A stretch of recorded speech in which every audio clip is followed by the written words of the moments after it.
All COVID-19 vaccines being developed aim to produce immunity to the SARS-CoV-2 virus by stimulating an immune response to an antigen, usually the characteristic spike protein found on the surface of the virus.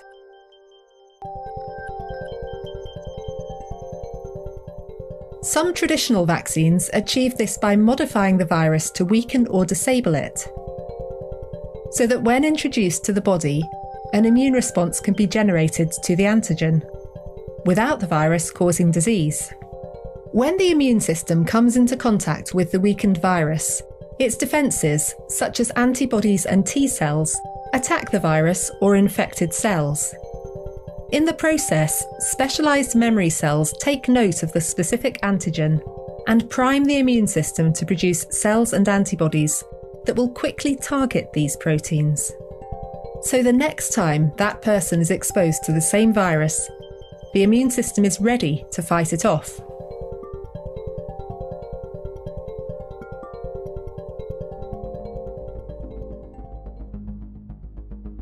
Instead of using the whole virus, another way to trigger immunity involves using just fragments of it, like the spike proteins.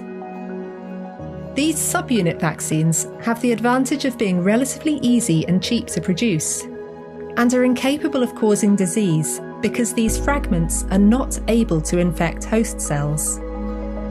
However, they are less likely to be recognised by immune cells aimed at attacking infected cells, which means they may trigger a weaker immune response. Because of this, subunit vaccines often include chemical agents called adjuvants, which are designed to stimulate a stronger immune response, and booster shots may also be required.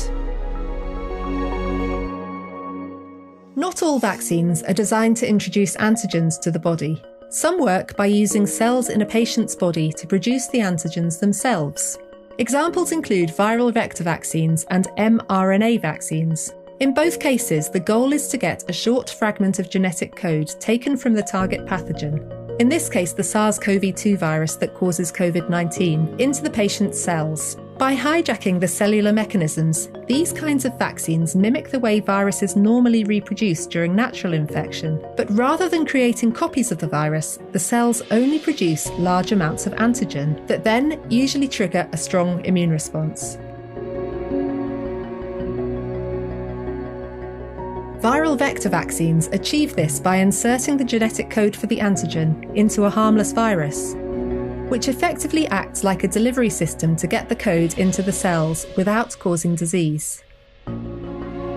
Vector-based vaccines can be complex to develop, but they can trigger strong immune responses without the need for adjuvants. And in theory, one type of vector can be used to deliver code for a range of different antigens, which can speed up vaccine development.